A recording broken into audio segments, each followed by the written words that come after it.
Buenos días, buenas tardes, buenas noches, buena madrugada. Independientemente de la hora en que estén viendo esto, bienvenidos. Y aprovechen para suscribirse al canal para darme una mano. Y comenten ahí, ¿desde qué ciudad están viendo esta historia? Me llamo Antonio Silva, pero todos me conocen como Toño el Trailero. Tengo 52 años y llevo más de 30 recorriendo todo México, llevando carga de un lado para otro. Aquel día de octubre, el calor era infernal en la carretera federal 57 a la altura de San Luis Potosí.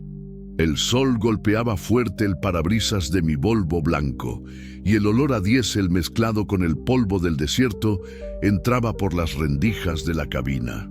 Estaba regresando de una entrega en Ciudad de México, llevando una carga de materiales de construcción con destino a Monterrey, Nuevo León. Era un viaje más, como tantos otros que había hecho en la vida. Pero algo ese día era diferente. Sentía un peso en el pecho que no conseguía explicar. Tal vez fuera la soledad que me acompañaba desde hacía 5 años, desde que mi Lupita murió de cáncer. La carretera estaba más vacía de lo normal para un día de semana.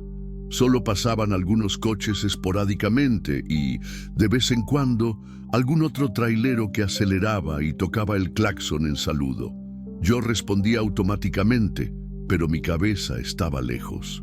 Pensaba en la casa vacía que me esperaba en Guadalajara, en los fines de semana largos, sin tener con quién hablar, en las comidas solitarias, en la mesa de la cocina. El radio del camión tocaba una canción de banda que hablaba de despecho y amor perdido. Lo apagué, irritado. No estaba con paciencia para oír cosas que removieran aún más mis sentimientos. Prefería el ruido del motor, el silbido del viento en las rendijas y el crujido de la carrocería bamboleándose en el asfalto lleno de baches. Eran casi las 5 de la tarde cuando resolví parar en una gasolinera para cargar combustible y comer algo. Mi estómago rugía hacía horas, pero había perdido la costumbre de sentir hambre de verdad. Comía por obligación, para mantener el cuerpo funcionando.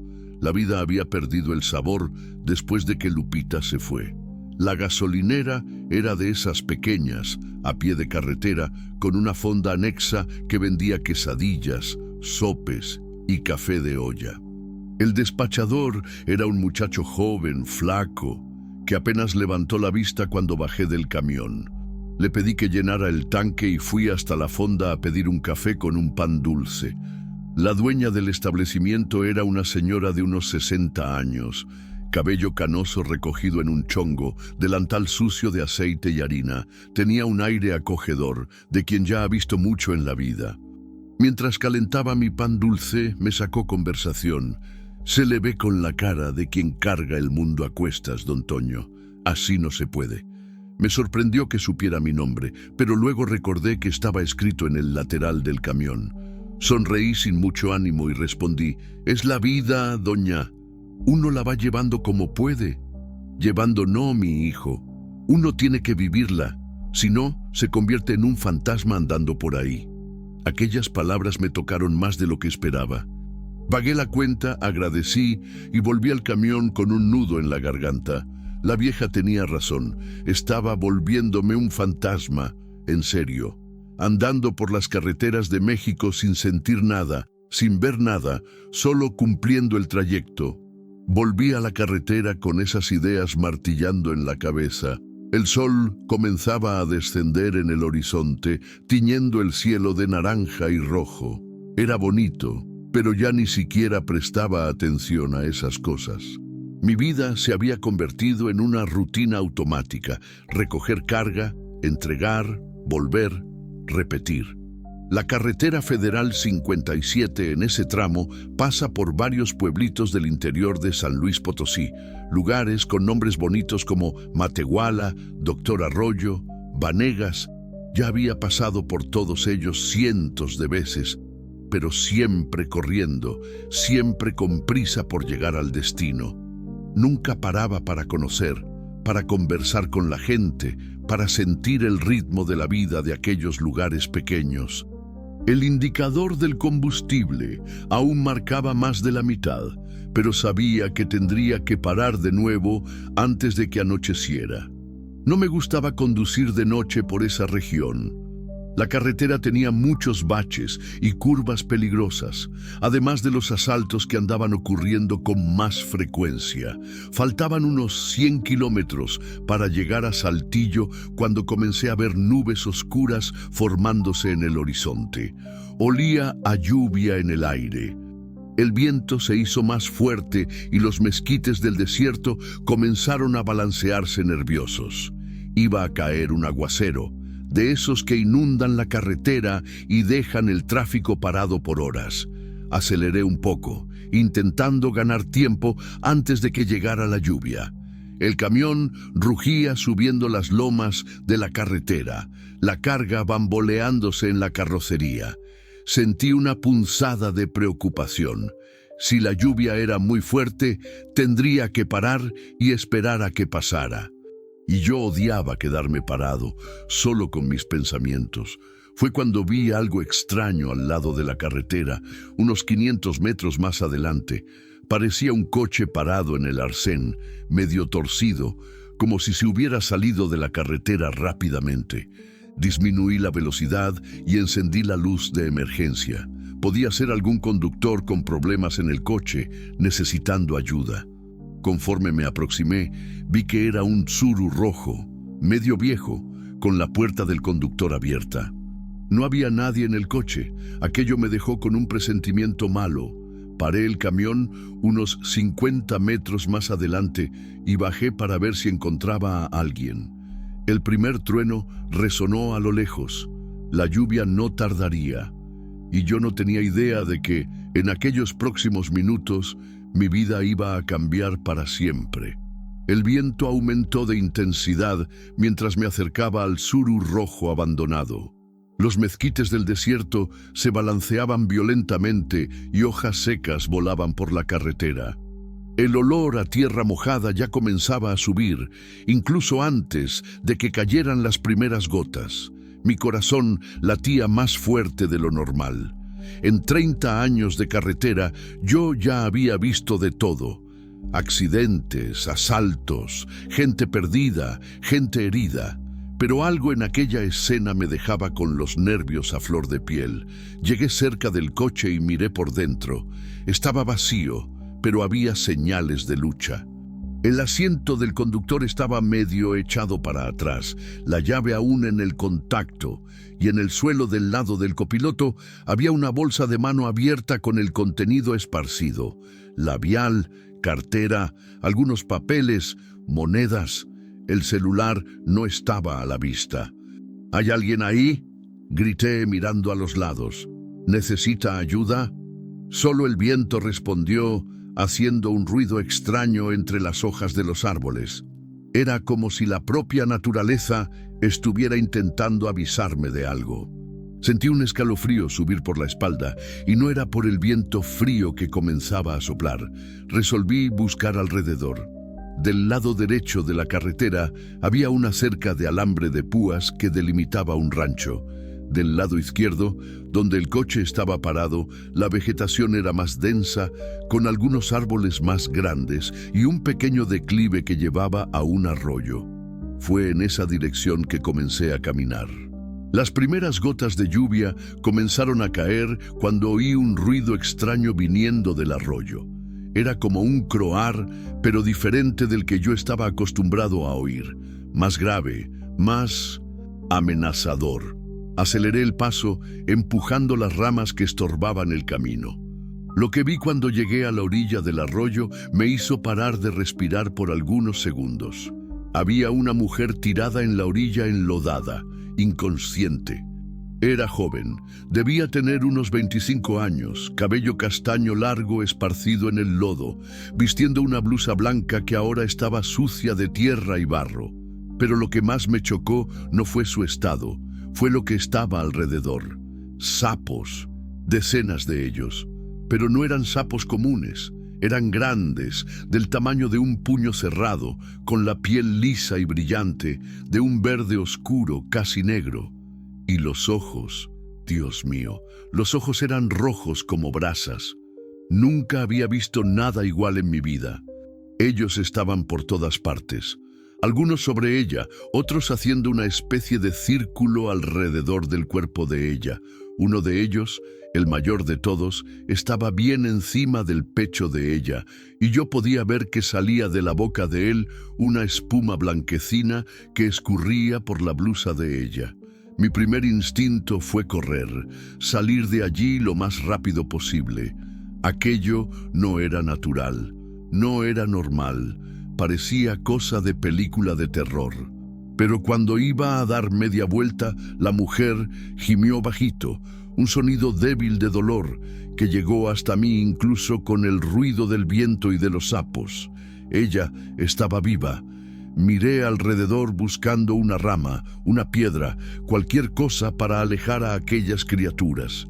Encontré un pedazo de madera medio podrido, pero que servía. Me aproximé despacio, con el corazón latiendo como un tambor. ¡Fuera de ahí!, grité, golpeando el palo en el suelo. ¡Váyanse! Los sapos me miraron con aquellos ojos rojos espantosos, pero no se movieron. Era como si estuvieran protegiéndola a ella, o peor, como si estuvieran alimentándose. La idea me dio náuseas. Junté coraje y di un golpe fuerte cerca del sapo mayor, el que estaba sobre el pecho de la mujer. Él saltó y emitió un sonido que no era bien un croar, sino un silbido, como si fuera una serpiente. Los otros comenzaron a agitarse, saltando de un lado para otro, pero sin salir de cerca de ella. La lluvia aumentó de intensidad y la situación estaba volviéndose desesperadora. La mujer podía morir allí mismo si yo no hacía algo rápido. Respiré hondo, murmuré una oración que mi madre me enseñó cuando yo era niño y partí al ataque. Comencé a golpear el palo en el agua, haciendo ruido, gritando. Los sapos finalmente comenzaron a dispersarse, saltando en dirección al arroyo. Algunos resistieron, principalmente el mayor, que quedó mirándome con una agresividad que nunca vi en animal ninguno. Pero después de que le di unos 3 golpes bien cerca de él, él también se fue, siempre mirándome con aquellos ojos rojos diabólicos. Cuando finalmente conseguí acercarme a la mujer, mi respiración estaba descontrolada. La lluvia caía fuerte ahora, mezclándose con el sudor en mi rostro. Me arrodillé en el lodo al lado de ella y comprobé si estaba respirando. El pecho subía y bajaba despacio, pero ella estaba viva. «Señorita, ¿me escucha?», hablé, tocando levemente su hombro. Ella abrió los ojos lentamente. Eran castaños, bonitos, pero llenos de terror. Me miró por algunos segundos sin entender dónde estaba o quién era yo.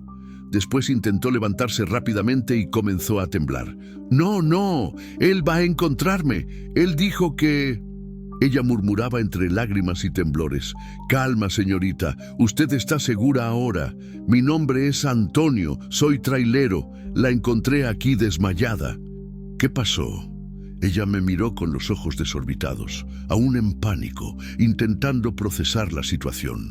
La lluvia mojaba nuestros rostros y el ruido de los sapos en el arroyo continuaba al fondo, más bajo ahora, pero aún presente. Los sapos, ellos estaban... Ella comenzó, pero paró, como si no creyera en lo que había vivido. «Yo vi, nunca vi cosa igual en mi vida, pero ahora usted necesita salir de la lluvia. Voy a llevarla al camión, ¿está bien?».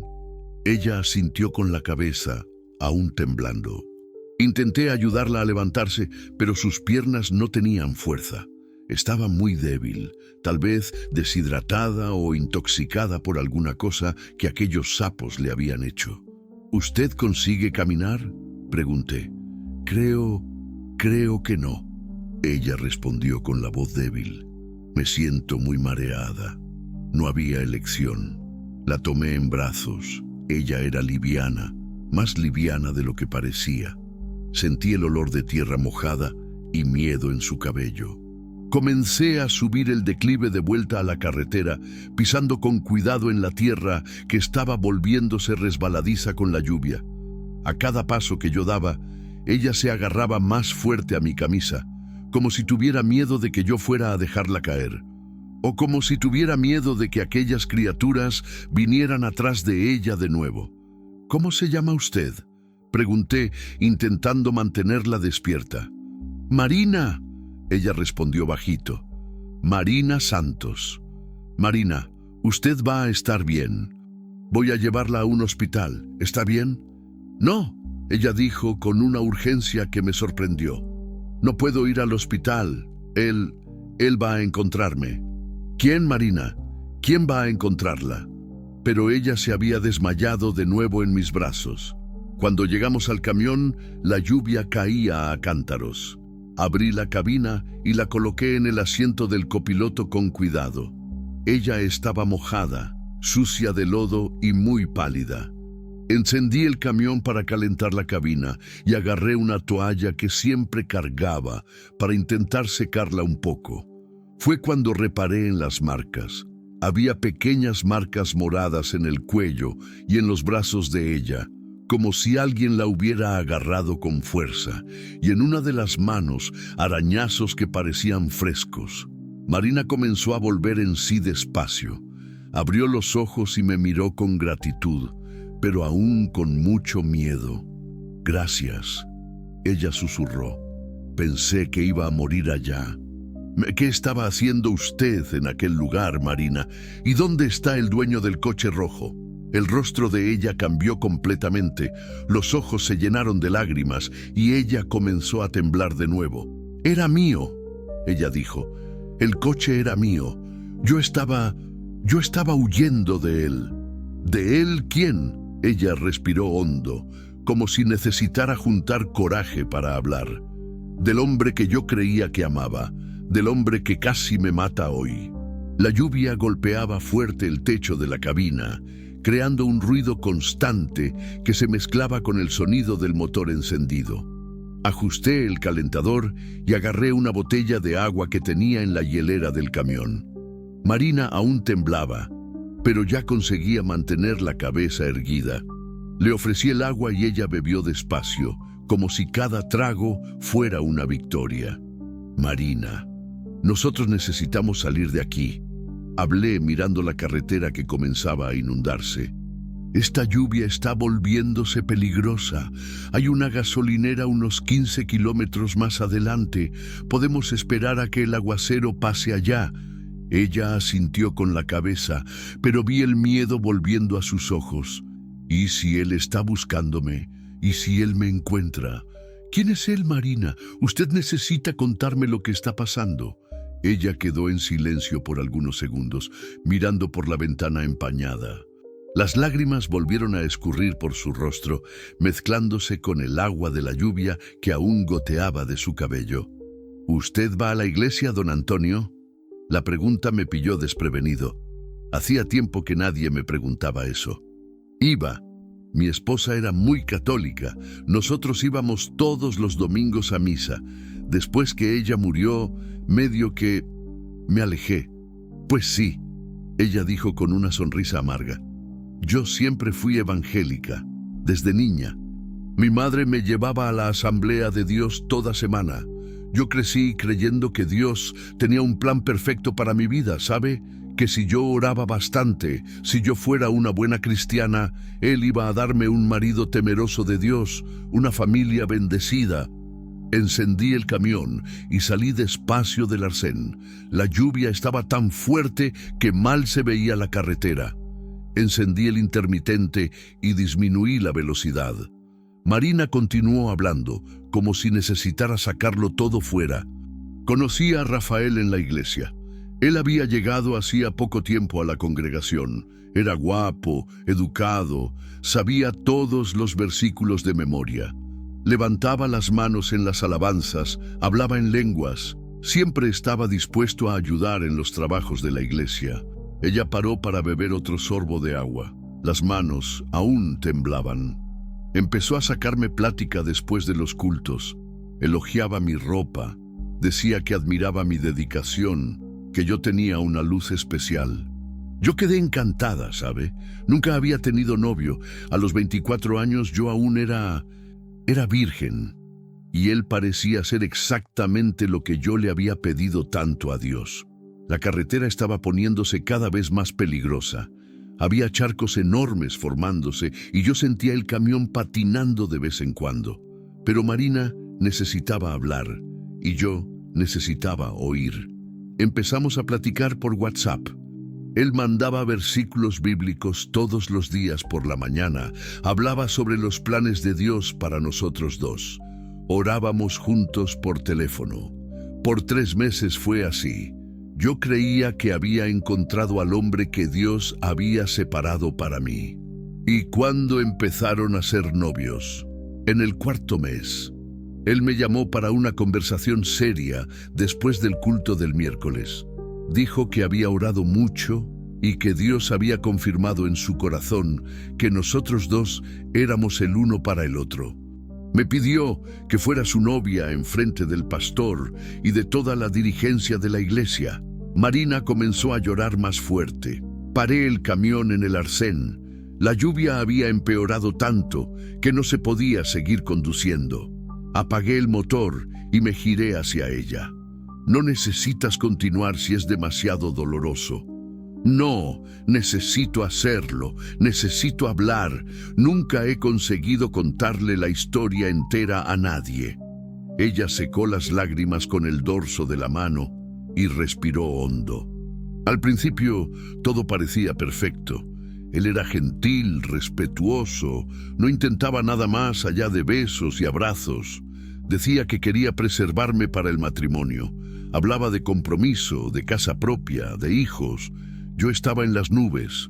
¿Y cuándo las cosas empezaron a cambiar? En el 2.º mes de noviazgo. Primero fue el olor. Un día él llegó a mi casa oliendo a alcohol.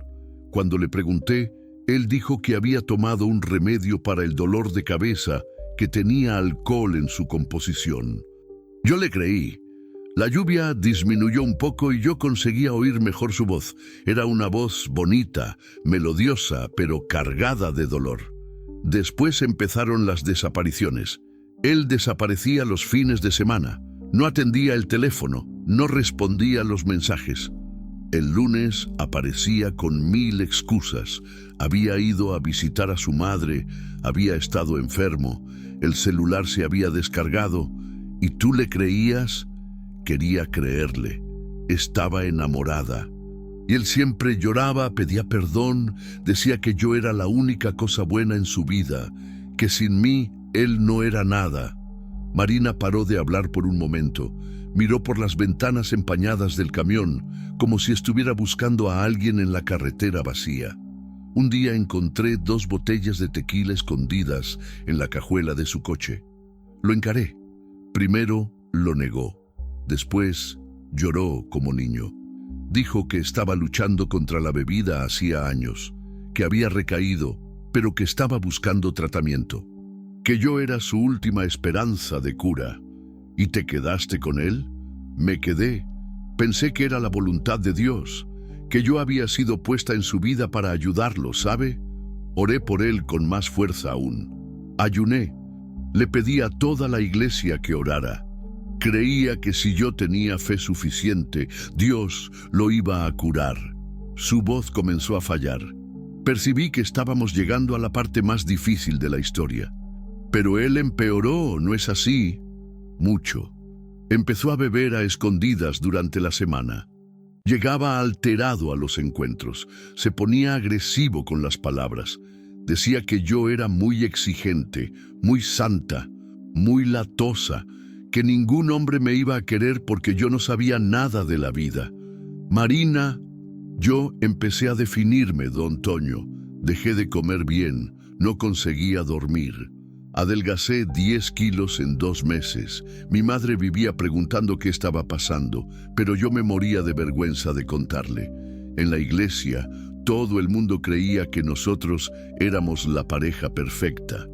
La lluvia había parado casi completamente. Apenas algunas gotas caían en el parabrisas. Pero dentro de la cabina del camión, la tempestad continuaba fuerte en los ojos de Marina. Hubo una noche que yo llegué al fondo del pozo. Estaba en el baño de casa, arrodillada en el suelo frío, con la Biblia abierta en el Salmo 91. Lloré tanto que pensé que iba a morir ahogada en mis propias lágrimas. Oré: Dios, dame fuerza para salir, aunque duela, aunque ame. Ayúdame a no destruirme intentando salvar a quien no quiere ser salvado. Ella hizo una pausa, como si estuviera reviviendo aquel momento. En la semana siguiente, él apareció borracho en mi casa. Era un lunes por la noche. Mi madre se había ido a dormir. Él empezó a gritar. Decía que yo era una hipócrita, que me creía mejor que todo el mundo. Rompió un portarretrato nuestro que estaba en la mesa de la sala. Marina comenzó a temblar de nuevo, más fuerte que antes. Fue ahí que él dijo la frase que yo nunca voy a olvidar. Tú no eres nada sin mí, Marina. Nunca vas a encontrar a otro hombre. Eres fea, latosa y no sabes nada de la vida. ¿Quién va a querer a una virgen de 25 años que solo sabe rezar? Sentí una rabia subiendo por el pecho, el tipo de rabia que yo no sentía hacía mucho tiempo. ¿Y te fuiste? En aquella madrugada misma. Preparé una maleta pequeña. Dejé el anillo de compromiso encima de la Biblia de él, que estaba en la mesa, y me fui. Volví a la casa de mi madre. «¿Hiciste bien?» Pensé que sí. Quedé 2 semanas en silencio, intentando recomponerme. Después volví a trabajar. Yo era repostera, trabajaba con mi hermana, y empecé a frecuentar otra iglesia. Creía que había conseguido recomenzar. Pero él volvió. Hoy por la mañana, yo había salido para hacer una entrega sola, un pastel de cumpleaños en un rancho aquí cerca. Cuando estaba volviendo, él apareció atrás de mí en la carretera. Empezó a hacer señal de luz, a tocar el claxon. Pensé que era alguien queriendo adelantarme. Marina respiró hondo, preparándose para contar la parte más difícil. Cuando paré para ver qué era, él bajó de su coche y vino corriendo en mi dirección. Estaba trastornado, borracho, gritando que yo tenía que volver con él, que yo era de él, que si no era de él, no sería de nadie más. Dios mío, Marina. Conseguí correr y entrar en mi coche, pero él lanzó una piedra contra la ventana. Los vidrios rotos cortaron mi brazo. Aceleré, pero él venía atrás. La persecución duró casi 20 minutos. ¿Y cómo fuiste a parar a aquel arroyo? Intenté entrar en un camino de tierra para despistarlo, pero perdí el control del coche en una curva. Choqué contra un árbol. No fue fuerte, pero el coche dejó de funcionar. Salí corriendo hacia el monte. Él bajó del coche gritando que iba a matarme, que iba a enterrarme allí mismo y que nadie nunca iba a encontrarme. Marina paró de hablar y me miró con los ojos llenos de gratitud y terror. Corrí hasta que no pude más. Cuando llegué a la orilla del arroyo, me desmayé. La última cosa que recuerdo fue sentir algo pegajoso en mi piel y un olor horrible. Cuando desperté, usted estaba allí. ¿Y los sapos? Yo no sé, don Toño. Nunca vi nada igual. Era como si ellos me hubieran protegido de él. Cuando me desmayé, oí él gritando mi nombre bien cerca. Pero cuando desperté con usted, él ya no estaba allí. ¿Y los sapos? ¿Qué? Ellos no parecían normales, parecían diferentes, como si hubieran venido de otro lugar. Quedamos en silencio por algunos minutos. La lluvia había parado completamente y ya empezaba a oscurecer. Yo necesitaba tomar una decisión sobre qué hacer con Marina. No podía dejar que ella volviera a casa sola, no con aquel loco atrás de ella. Marina, ¿tienes a dónde ir? ¿Algún lugar seguro? Tengo una tía en Mazatlán, hermana de mi madre, pero no tengo dinero para el pasaje y mi coche quedó allá en la carretera. ¿Y tu familia? Mi madre no sabe nada. No quiero preocuparla. Y mi hermana, ella siempre creyó que yo exageraba con las cosas de la iglesia. No va a entender. Miré a Marina.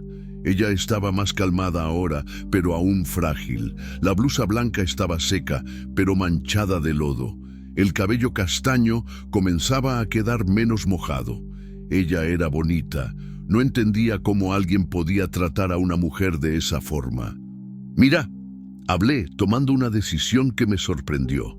Yo estoy yendo a Monterrey a hacer una entrega. Mazatlán queda de camino. Si quieres, puedo llevarte hasta allá. Los ojos de ella se llenaron de lágrimas de nuevo, pero esta vez de alivio. ¿En serio? ¿Usted haría eso por mí? Lo haría, pero primero necesitamos volver allá y sacar tus cosas del coche y avisar a la policía. ¡No!, ella dijo agarrando mi brazo. Por favor, no llame a la policía. Él conoce a mucha gente en la ciudad. Y en su iglesia, todo el mundo cree que él es un santo. Nadie va a creerme. Marina, él te persiguió, te amenazó. Lo sé, pero ahora yo solo quiero desaparecer. Empezar de nuevo en otro lugar. Por favor. Miré en sus ojos y vi una determinación que no estaba allá antes. Marina había tomado una decisión, no iba a ser más víctima. Está bien, vamos a sacar tus cosas e irnos de aquí. Gracias, don Toño. Dios lo puso en mi camino. Encendí el camión y volví a la carretera. Pero una cosa me incomodaba. Cuando encontré a Marina en el arroyo, algo en aquellos sapos no era natural. Y tengo la sensación de que nuestra jornada hasta Mazatlán no iba a ser tan simple como yo imaginaba. La carretera estaba encharcada, pero ya se podía pasar. Los faros del camión cortaban la oscuridad que comenzaba a formarse. Eran casi las 7 de la noche y el cielo aún estaba cargado de nubes pesadas. Marina quedó quieta durante el trayecto de vuelta, mirando por la ventana con una expresión que mezclaba miedo y determinación. ¿Estás segura de que quieres hacer esto?, pregunté cuando llegamos cerca del lugar donde el Tsuru estaba parado. Podemos comprar tus cosas en Mazatlán, yo puedo adelantar el dinero. No, ella respondió firme. Hay cosas importantes allá. Documentos, algunos recuerdos de mi madre, y necesito mi celular para avisarle a mi tía que estoy yendo. Paré el camión a unos 100 metros del coche de ella. A la distancia, el Tsuru rojo parecía un fantasma abandonado al lado de la carretera. Agarré una linterna del compartimento de herramientas y chequé si tenía batería.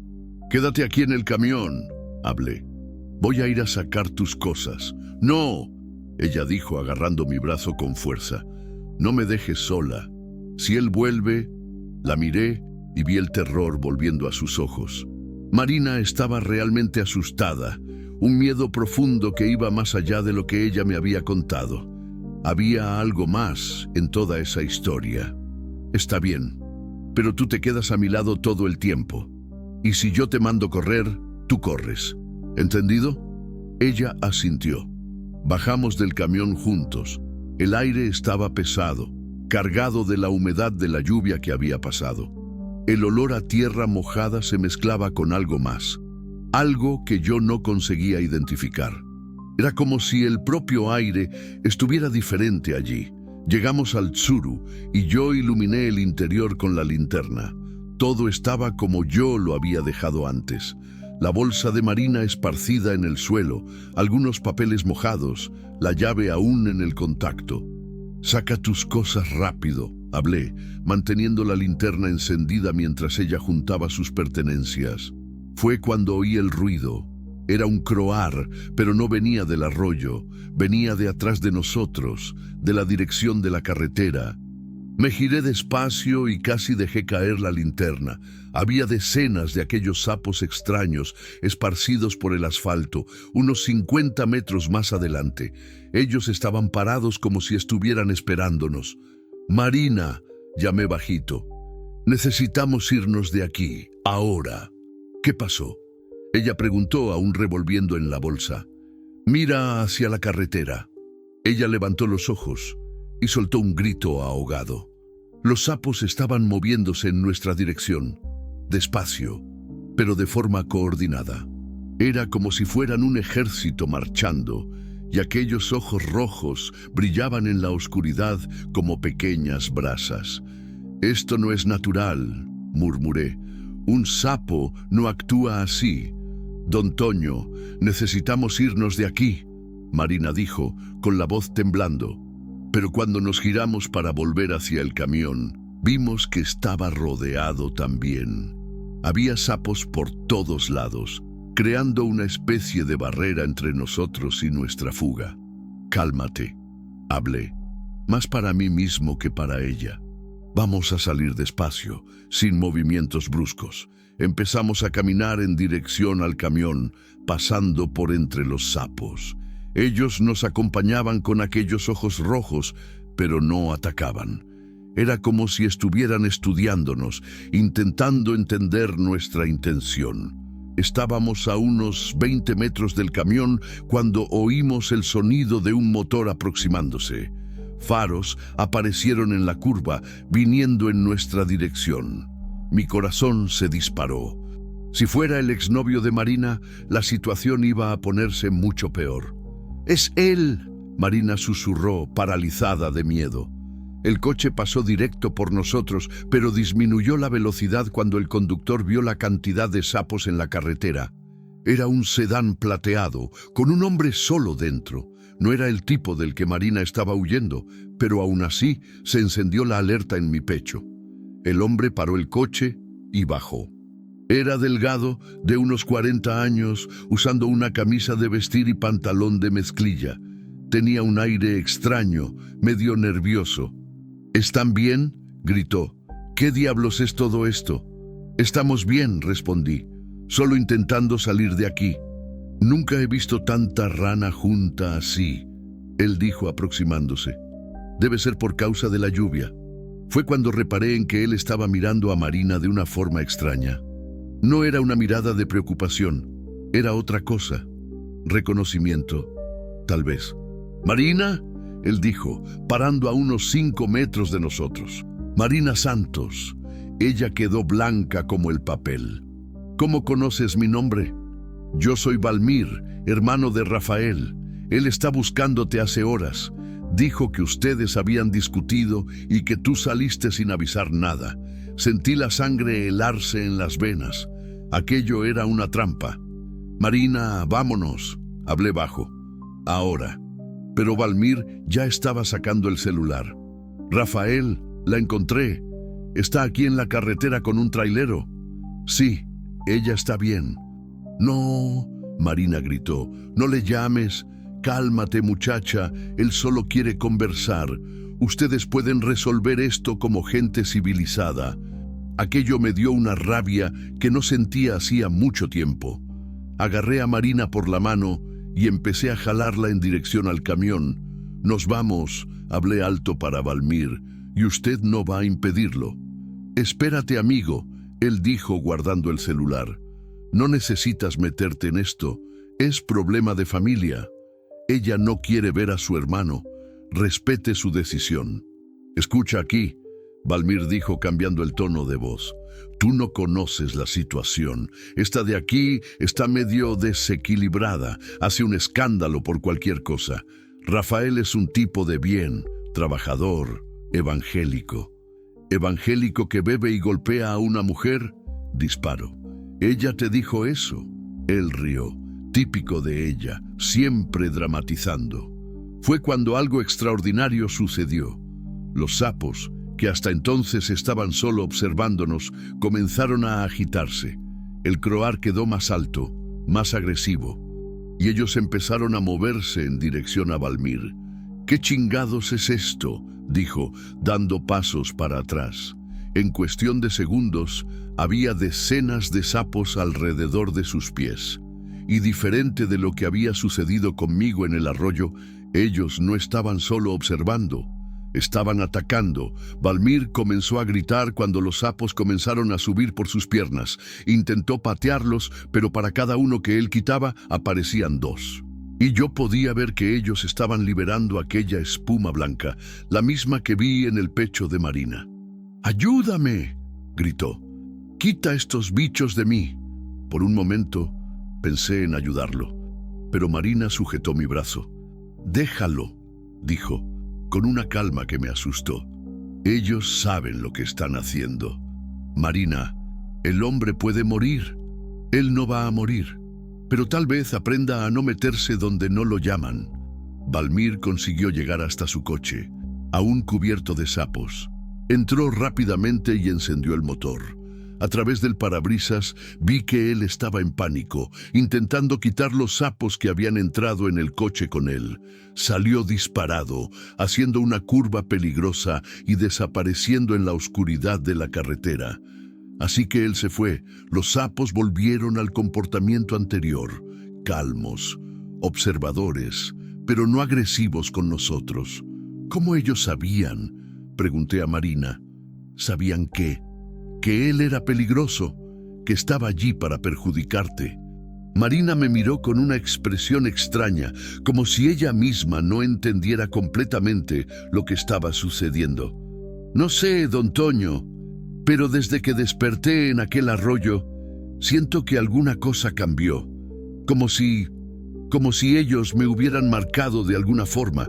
Llegamos al camión y entramos rápidamente. Encendí el motor y comencé a salir de allí lo más rápido posible. Pero antes de acelerar, miré por el retrovisor. Los sapos aún estaban allí, pero ahora ellos parecían estar despidiéndose. Era una imagen que yo nunca voy a olvidar.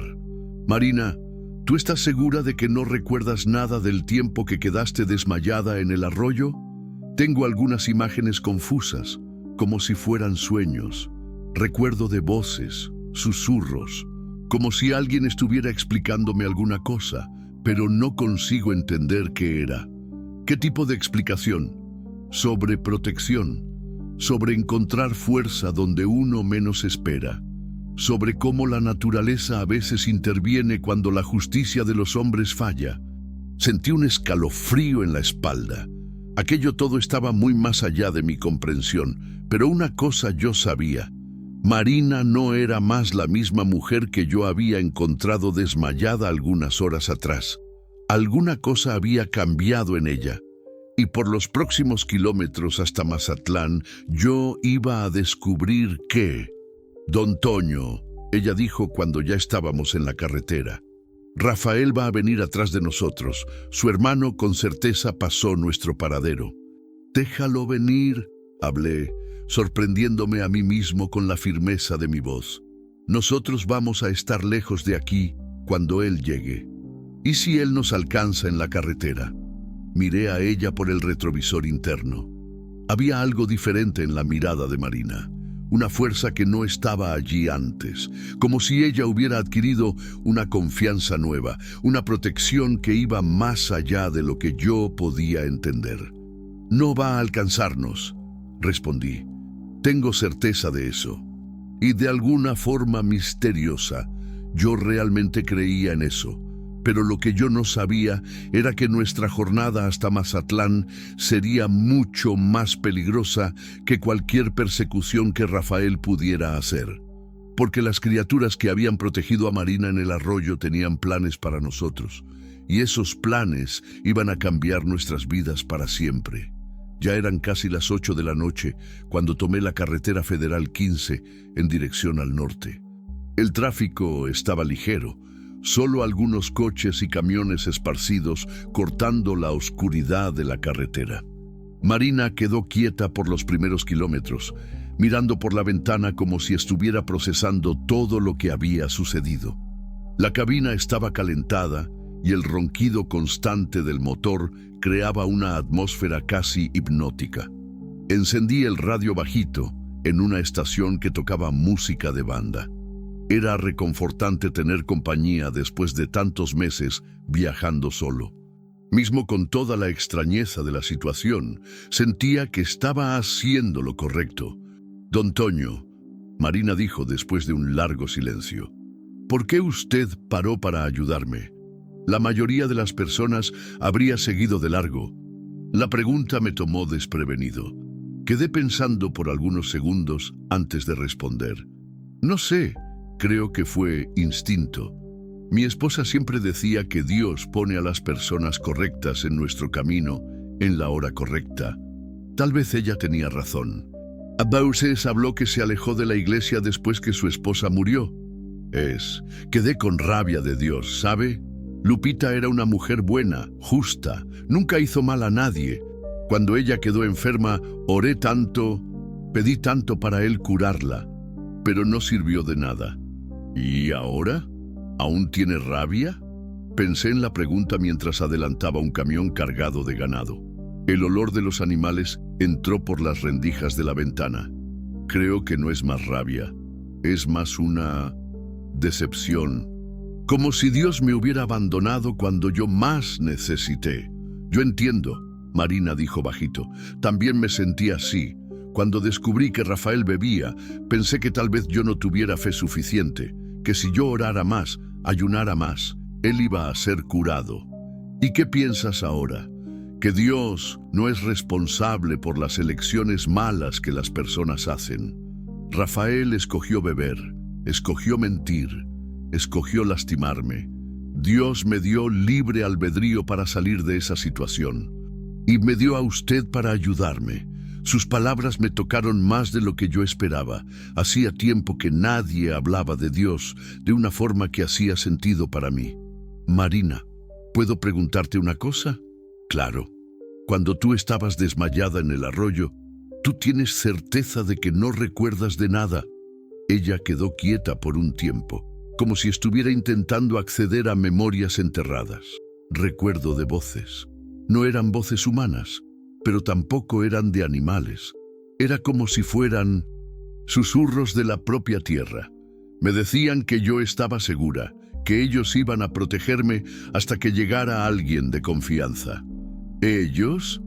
Los sapos, yo creo, pero también algo mayor, como si toda la naturaleza alrededor tuviera conciencia propia. Sentí un escalofrío subiendo por la espalda. Aquello estaba muy más allá de mi comprensión, pero no conseguía negar lo que había visto con mis propios ojos. ¿Y tú no crees eso extraño? Creo. Pero también creo extraño cómo ellos sabían que Valmir era peligroso. Cómo ellos te protegieron también, mismo sin conocerte. Es como si ellos consiguieran leer las intenciones de las personas. Rodamos unos 20 kilómetros más en silencio. Yo estaba absorto en pensamientos cuando vi algo en el retrovisor que me hizo tragar seco. Faros aproximándose rápidamente por atrás, mucho más rápido que lo normal para aquella carretera. Marina, hablé, intentando mantener la calma. Hay un coche viniendo atrás de nosotros, muy rápido. Ella se giró y miró por el vidrio trasero. Mismo en la oscuridad se podía ver que era un coche pequeño, probablemente un Jetta. «¡Es él!», ella dijo con la voz temblando. «Es el coche de Rafael». Mi corazón se disparó. Miré el velocímetro. Estaba haciendo 80. El coche atrás debía estar a más de 100, ganando distancia rápidamente. Él debe haber salido atrás de nosotros luego después que su hermano llamó. Hablé acelerando el camión. ¿Cuánto tiempo hace que ustedes terminaron? 3 semanas, pero él no acepta. Ya apareció en mi casa 2 veces. Mi madre tuvo que amenazar con llamar a la policía. El coche estaba quedando cada vez más próximo. Podía ver los faros altos en el retrovisor, ofuscando mi visión. Aceleré más, pero un camión cargado no compite con un coche pequeño en una carretera recta. Don Toño, él es capaz de cualquier cosa cuando está borracho. Y por la forma en que el hermano habló en el teléfono, él estaba alterado. Nosotros vamos a salir de esta. Hablé, más para convencerme a mí mismo que para tranquilizarla. Fue cuando Rafael comenzó a parpadear los faros y tocar el claxon. Después vino pegado en la trasera del camión, intentando forzarme a parar. Podía sentir a Marina temblando en el asiento del pasajero. «Él quiere que yo pare», hablé. «No voy a parar». «No pares, por el amor de Dios. Si él me agarra». Ella no terminó la frase, pero yo entendí. La desesperación en su voz me decía todo. Rafael comenzó a intentar adelantar por la izquierda.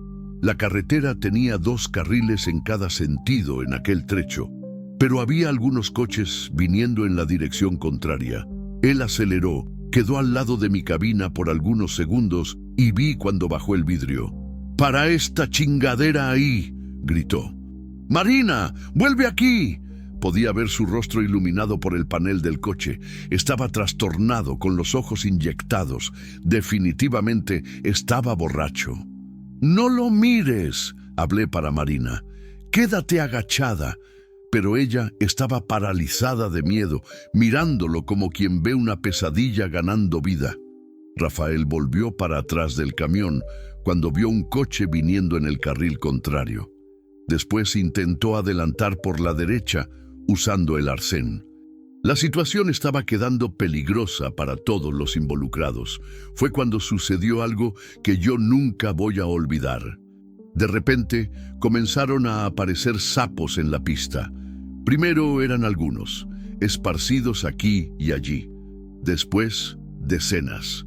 En pocos minutos había centenas de ellos cubriendo el asfalto. Era como si hubieran salido de la nada, materializándose en la oscuridad. «Dios mío», Marina murmuró. «Ellos vinieron». Disminuí la velocidad instintivamente. Los sapos no estaban solo parados en la pista. Ellos se movían de forma coordinada, creando obstáculos estratégicos. Y lo más impresionante, ellos se alejaban de enfrente de mi camión, abriendo camino para mí pasar, pero se concentraban donde el coche de Rafael intentaba avanzar. Vi por el retrovisor cuando él perdió el control.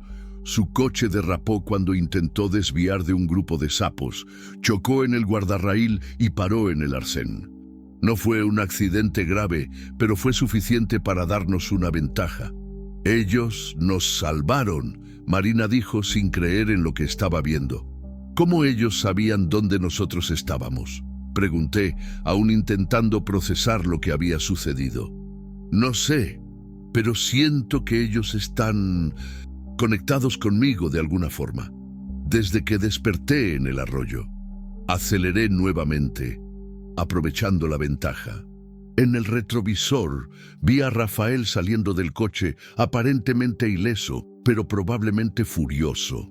Iba a tardar un tiempo para él conseguir sacar el coche de allá y volver a perseguirnos.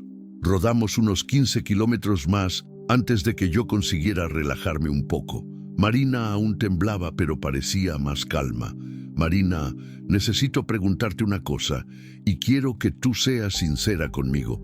¿Puedes preguntar? ¿Tú crees que esos sapos son normales?»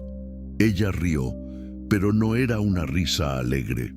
Era la risa de quien perdió las referencias de lo que es normal y de lo que no es. ¿Normal? Don Toño, un sapo no sale de la nada para proteger personas. Un sapo no tiene ojo rojo. Un sapo no actúa en grupo como si fuera un ejército. Nada de eso es normal. Entonces, ¿qué crees que son? Creo que son guardianes, espíritus de la naturaleza tal vez, o mensajeros, no sé. Solo sé que desde que desperté en aquel arroyo, siento que tengo una misión. ¿Qué misión? Aún no lo sé. Pero siento que nuestra ida para Mazatlán no es solo para alejarme de Rafael, es para alguna cosa mayor. Paré en una gasolinera en Culiacán para abastecer y para que Marina usara el baño. Eran casi las 10 de la noche y el movimiento estaba ligero. Solo algunos tráileros haciendo lo mismo que nosotros, una parada técnica en la jornada. Mientras el empleado llenaba el tanque, reparé que Marina estaba diferente. Caminaba con más confianza, mantenía la cabeza erguida. Era como si ella hubiera encontrado una fuerza interior que no tenía antes. «¿Cómo te sientes?», pregunté cuando ella volvió del baño. «Extrañamente bien. Por primera vez en meses no siento miedo. Es como si supiera que estoy protegida». «¿Protegida por los sapos?» «Por los sapos y por usted, y tal vez por algo mayor que yo aún no entiendo completamente». Volvimos para la carretera. Faltaban aún unas 3 horas hasta Mazatlán, pero yo estaba dispuesto a rodar la noche toda si fuera necesario. Marina merecía llegar en seguridad a la casa de su tía. «Don Toño», ella dijo cuando ya estábamos de vuelta en la pista, «¿puedo contarte una cosa que nunca le conté a nadie?» «Puedes. Cuando yo era niña, mi abuela siempre decía que yo tenía un don especial. que conseguía comunicarme con los animales de una forma diferente. Mi madre creía tonterías, cosa de vieja supersticiosa, pero la abuela Benedita insistía en que yo era especial. ¿Y tú creías? En la época no, pero ahora, no sé, tal vez ella tenía razón. Tal vez yo siempre tuve esa conexión y nunca supe cómo usarla. Y ahora, ¿sabes? Estoy aprendiendo. Y usted me está ayudando en eso también. ¿Yo? ¿Cómo? Siendo corajudo lo suficiente para ayudarme, dándome seguridad para descubrir quién yo realmente soy, además de aquella niña asustada que Rafael casi destruyó.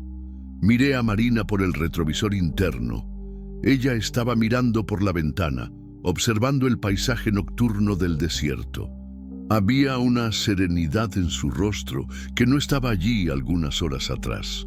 Marina, ¿tú tienes miedo de lo que puede suceder cuando nosotros lleguemos en Mazatlán? No, ella respondió sin vacilar. Por primera vez en la vida, no tengo miedo del futuro. Siento que estoy siguiendo el camino correcto.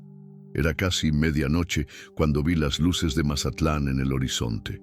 La capital de Sinaloa se extendía como un mar de puntos luminosos en la oscuridad del desierto. Era bonito, pero también me dejaba un poco triste. Significaba que mi jornada con Marina estaba llegando al fin. Pero yo estaba engañado. Nuestra jornada juntos estaba apenas comenzando, y lo que nos esperaba en Mazatlán iba a cambiar nuestras vidas de una forma que yo jamás podría imaginar. Capítulo 6. Señales en la capital. Entramos en Mazatlán por la avenida Miguel Alemán, la principal de la ciudad. Mismo siendo madrugada, aún había movimiento. Algunos bares y restaurantes funcionaban y jóvenes caminaban por las aceras aprovechando el clima ameno de la noche sinaloense. Marina quedó impresionada con el tamaño de la ciudad. Es mayor de lo que yo pensaba, ella dijo, mirando por la ventana. Mazatlán creció mucho en los últimos años. Tiene casi 500,000 de habitantes ahora. Mi tía vive en la colonia Juárez, cerca del malecón. ¿Usted conoce? Conozco, sí. Es una región buena, tranquila. Mientras conducía por las calles bien iluminadas, sentía una extraña nostalgia. Hacía tiempo que no rodaba en una ciudad grande de noche con alguien del lado. Me recordaba de las veces que llevaba a Lupita para pasear en Guadalajara en los primeros años de casados. Don Toño, Marina dijo interrumpiendo mis pensamientos. Hay algo extraño. ¿Qué? Mira para los postes y para las alcantarillas de la calle. Miré alrededor y sentí un escalofrío. Había sapos por todas partes. No solo algunos, sino centenares de ellos. En los postes, en las aceras, cerca de las alcantarillas, debajo de los coches estacionados. Y todos tenían aquellos ojos rojos característicos que ya conocíamos tan bien. Esto no es normal, murmuré. Una ciudad no tiene esa cantidad de sapos así. Ellos vinieron por mi causa, Marina dijo con una certeza que me asustó. Me están siguiendo. ¿Cómo sabes eso? Lo siento. Es como si hubiera una conexión. Ellos me están protegiendo, pero también me guiando para alguna cosa. Paré en un semáforo en rojo y observé mejor.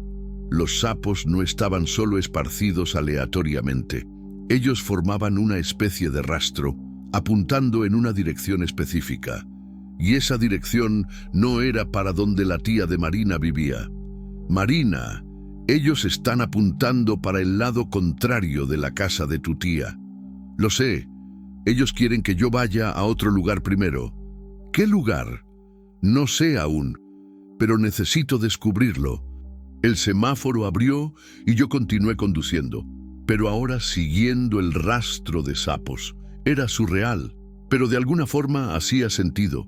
Durante toda la jornada, aquellas criaturas nos habían protegido y guiado. No había motivo para desconfiar de ellas ahora. El rastro nos llevó en dirección al centro de la ciudad, próximo al Palacio de Gobierno. Pero antes de llegar allá, Los sapos se concentraron enfrente de un edificio antiguo, de 2 pisos, que parecía abandonado. Había una placa descolorida enfrente, Centro de Protección a la Mujer Santa Mónica. Era un refugio, Marina dijo leyendo la placa. Debe haber cerrado. Paramos enfrente del edificio. La concentración de sapos era impresionante. Había millares de ellos cubriendo la acera, las escaleras, la fachada. Era como si el edificio entero estuviera vivo, respirando con el movimiento constante de las criaturas. ¿Por qué ellos me trajeron aquí? Marina se preguntó en voz alta. Vamos a descubrirlo, hablé, apagando el motor. Bajamos del camión y nos aproximamos al edificio. Los sapos abrieron camino para nosotros, creando un corredor hasta la puerta principal. Era como si estuviéramos siendo escoltados por un ejército silencioso y misterioso. La puerta estaba trancada, pero había una ventana abierta en el primer piso. Marina miró para arriba y después para mí. Necesito entrar ahí. Marina, eso puede ser peligroso. Nosotros no sabemos lo que hay allá dentro. Los sapos no me traerían para un lugar peligroso. Ellos me están protegiendo. Ella tenía razón. Durante todo el día, aquellas criaturas habían demostrado una capacidad increíble de distinguir entre personas que representaban peligro y personas que eran seguras. Encontramos una puerta trasera que estaba entreabierta. Entramos con cuidado, usando la linterna de mi celular para iluminar el camino. El interior del edificio estaba empolvado, pero conservado. Parecía que había cerrado recientemente. En la planta baja había una recepción, algunas salas que debían ser usadas para atención y una cocina comunitaria. Subimos para el segundo piso, donde quedaban los dormitorios. Era un lugar simple, pero acogedor. Se podía imaginar a mujeres y niños viviendo allí, reconstruyendo sus vidas después de situaciones difíciles. ¿Por qué cerró? Marina preguntó, más para sí misma. Fue cuando encontramos un cuadro en la pared del corredor. Era una foto de la inauguración del centro, datada de 5 años atrás. Había una mujer anciana cortando la cinta, cercada por autoridades locales y mujeres que parecían ser las primeras refugiadas. Marina paró enfrente de la foto y quedó mirando fijamente. Don Toño, ¿usted está viendo eso? ¿Qué? La mujer de la foto, la que está cortando la cinta. Miré más de cerca. Era una señora de cabellos blancos, rostro bondadoso, usando un vestido simple pero elegante. Tenía algo familiar en ella, pero no conseguía identificar qué. Ella se parece con alguien que tú conoces. Conmigo, Marina dijo sin respirar. Ella se parece conmigo, pero 50 años más vieja. Miré de nuevo y sentí un choque. Marina estaba cierta. Los ojos, la forma del rostro, hasta la expresión. Era como si estuviéramos mirando para una versión futura de ella. Eso es imposible, murmuré. Tiene una plaquita debajo de la foto. Marina dijo, aproximándose más. Doña Benedita Santos, fundadora y mantenedora del Centro de Protección a la Mujer Santa Mónica. Marina quedó blanca como el papel. Santos, el mismo apellido que el mío. Puede ser coincidencia. No es coincidencia. Benedita era el nombre de mi abuela, la misma que decía que yo tenía un don especial. Sentí las piernas quedando flacas. Aquello estaba yendo más allá de cualquier explicación racional. Marina, tu abuela murió hace ¿cuánto tiempo? 10 años. Pero ella paró, como si una memoria estuviera volviendo. Ella siempre hablaba de una hermana que había venido para el norte cuando era joven. Una hermana que ella perdió contacto. Decía que ella era igual a mí, que también tenía el don. ¿Tú crees que esa doña Benedita era tu tía abuela? Tengo certeza. Y los sapos me trajeron aquí para descubrir eso. Continuamos explorando el edificio. En el último cuarto del corredor encontramos una oficina que parecía haber sido de la administración. Había una mesa antigua, algunas sillas y estantes llenos de pastas y documentos. Marina fue directo a una de las gavetas de la mesa. Estaba trancada, pero ella pasó la mano por encima de la cerradura y, inexplicablemente, la gaveta se abrió con un clic suave. ¿Cómo hiciste eso? No sé. Fue instinto. Dentro de la gaveta había un diario encuadernado en cuero marrón. Marina lo pegó con las manos temblando. En la capa estaba escrito: «Para Marina, mi sobrina nieta querida, cuando los guardianes la traigan hasta aquí». «Dios mío», ella susurró.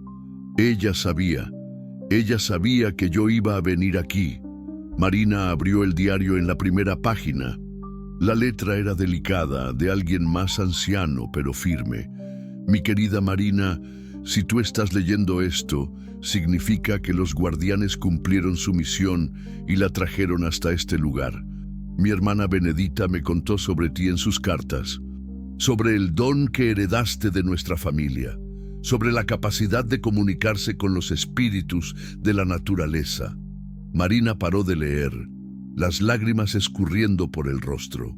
«Continúa», pedí. «Yo también tengo ese don.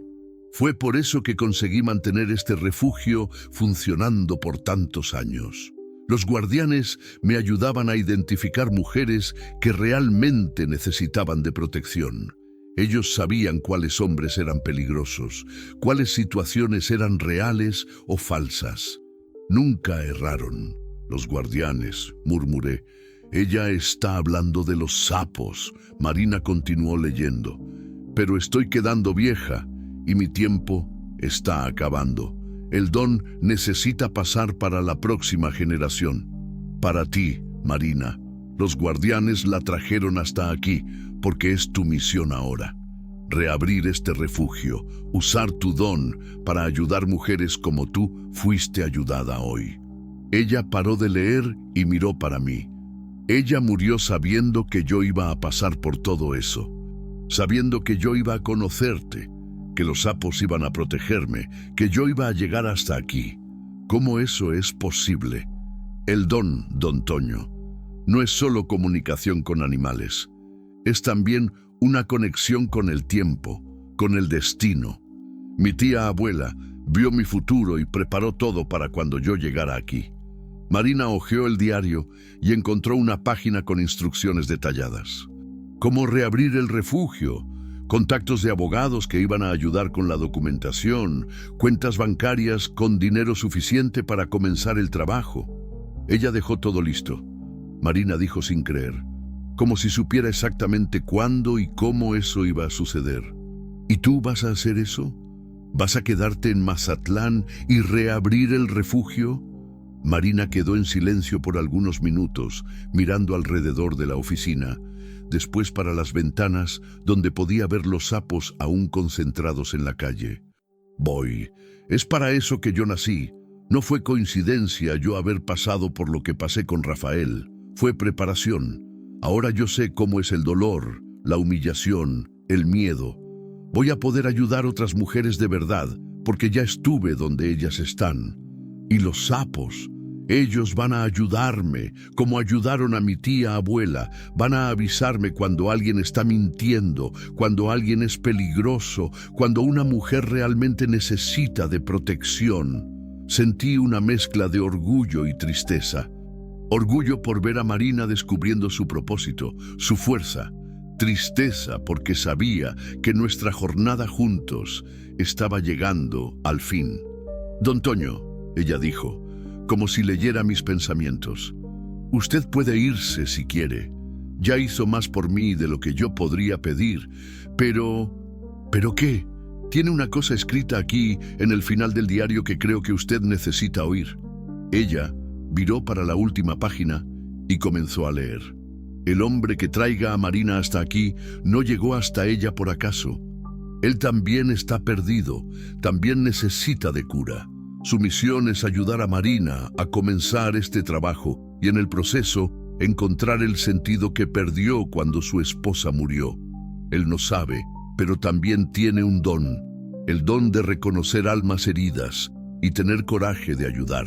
Marina, ofrécele a él la oportunidad de quedarse y descubrir quién él realmente es. Quedé sin palabras. ¿Cómo aquella mujer, muerta hace más de un año, sabía sobre mi vida, sobre Lupita, sobre mi búsqueda por sentido? Marina, eso no hace sentido. Hace sí. Usted me salvó hoy, pero en el fondo, usted sabía que yo también iba a salvarte. Por eso paró para ayudarme. Su corazón reconoció que nosotros dos necesitábamos el uno del otro. Miré a Marina. Ella no era más la mujer asustada y perdida que yo había encontrado en el arroyo algunas horas atrás. Era una mujer fuerte, determinada, que había descubierto su propósito, y de alguna forma misteriosa, ella estaba cierta. Yo también necesitaba de cura. Tú estás pidiéndome para quedarme en Mazatlán y ayudarte a reabrir el refugio. Estoy pidiéndote para que encuentres lo que estabas buscando en las carreteras de México: paz, sentido, una razón para despertar por la mañana. Usted puede continuar trabajando como trailero, pero teniendo un lugar para volver, una familia para cuidar. ¿Familia? Las mujeres que vamos a refugiar, los hijos de ellas. Usted puede ser el padre, el abuelo, el tío que muchas de ellas nunca tuvieron. Puede ser la protección que ellas van a necesitar. Miré por la ventana. Los sapos aún estaban allí, pero ahora parecían más calmos, como si supieran que su misión estaba cumplida. En el horizonte, las primeras luces del amanecer comenzaban a aparecer. Don Toño, Marina dijo pegando mi mano, usted salvó mi vida hoy. Deja que yo intente salvar la tuya también. Eran casi las 6 de la mañana cuando salimos del edificio. Los sapos habían desaparecido como si nunca hubieran existido. Las calles de Mazatlán volvieron a la normalidad, con el movimiento matinal de la ciudad despertando para un día más. Pero para mí y para Marina no era más un día cualquiera, era el primer día de nuestras nuevas vidas. 3 meses después de aquel día que cambió todo, yo estaba parado en el balcón del Centro de Protección a la Mujer Santa Mónica, observando a Marina coordinar la llegada de una familia más. Era una mujer joven, de unos 20 y tantos años, con 2 hijos pequeños. Ella tenía la misma mirada de terror que Marina tenía cuando la encontré en aquel arroyo. Pero también había algo más, una centella de esperanza. El refugio estaba funcionando hacía 6 semanas. Conseguimos reabrir con la ayuda de los contactos que la tía abuela de Marina había dejado en el diario. Los abogados cuidaron de la parte burocrática. El dinero que ella había guardado cubrió las reformas iniciales, y en poco tiempo teníamos un lugar digno para recibir mujeres en situación de vulnerabilidad. Yo había vendido mi camión y usado el dinero para comprar un vehículo menor, más adecuado para la ciudad. Continuaba haciendo algunos fletes regionales, pero ahora siempre volvía para casa al final del día. Casa. Hacía años que esa palabra no tenía significado real para mí. Don Toño, llamó Carla, una de las primeras mujeres que llegaron al refugio. ¿Puede venir aquí un minutito? Carla tenía 35 años y había huido del marido en Culiacán después de apalear tanto que quedó con el brazo quebrado. Llegó al refugio con el hijo de 8 años, Gabriel, que al principio mal hablaba de tan traumatizado. Hoy él corría por el patio jugando con los otros niños. ¿Qué fue, Carla? Es sobre Julia, ella dijo, apuntando para la mujer que había acabado de llegar. Los hijos de ella están con mucho miedo, no quieren ni salir de cerca de la madre. Miré para los niños. Un niño de unos 6 años y una niña de 4. Estaban agarrados en las piernas de la madre, mirando alrededor con desconfianza. Ya había visto esa escena varias veces en los últimos meses. Déjame a mí, hablé. Me aproximé despacio de la familia. La mujer, Julia, me miró con recelo. No la culpaba. Después de lo que ella había pasado, cualquier hombre representaba una amenaza en potencial. Hola, Julia. Mi nombre es Antonio, pero todo el mundo aquí me llama de Don Toño. Bienvenida a nuestro refugio. Ella asintió con la cabeza, pero no habló nada. ¿Y ustedes dos? Hablé, agachándome para quedar a la altura de los niños. ¿Cómo se llaman? El niño me encaró por algunos segundos antes de responder. Yo soy Mateo, y esta es mi hermana, Lara. Placer en conocerlos. Mateo, Lara, ¿ustedes están con hambre? La niña asintió tímidamente. Qué bueno, porque la tía Concepción hizo un pastel de chocolate hoy que está una delicia. ¿Ustedes quieren probar? Concepción era nuestra cocinera, una señora de 60 años que tenía un aire maternal con todos los niños. Ella también tenía su historia de violencia doméstica, pero había superado y ahora usaba su experiencia para ayudar a otras mujeres. «Pueden ir, hijos», Julia dijo bajito. «El señor parece ser gente buena». Llevé a los niños para la cocina, donde Concepción ya estaba preparando meriendas para ellos. Era impresionante cómo ella conseguía calmar a los niños más traumatizados en cuestión de minutos. Tenía un don natural para eso. Volví para el balcón, donde Marina estaba conversando con Julia. Ellas estaban sentadas en un banco que yo mismo había hecho, a la sombra de un mango que quedaba en el centro del patio. Siempre que veía a Marina en aquel ambiente, sentía una emoción extraña. Era orgullo, gratitud y algo más que yo aún no sabía definir. ¿Cómo está ella?, pregunté bajito para Marina. Afectada pero fuerte. El marido quebró 3 costillas de ella en la última agresión. Ella consiguió huir con los hijos mientras él dormía. ¿Y la familia? La madre de ella vive en Guadalajara. Ya entré en contacto.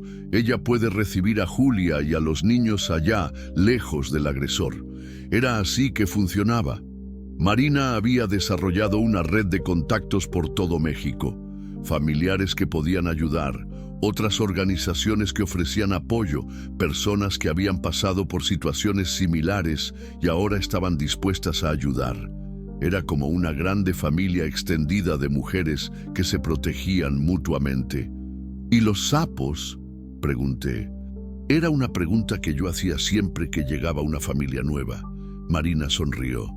Aparecieron 3 en la puerta del frente hoy por la mañana. Quedaron allá hasta que ella llegó. Desde que reabrimos el refugio, los sapos se habían tornado nuestros consultores informales.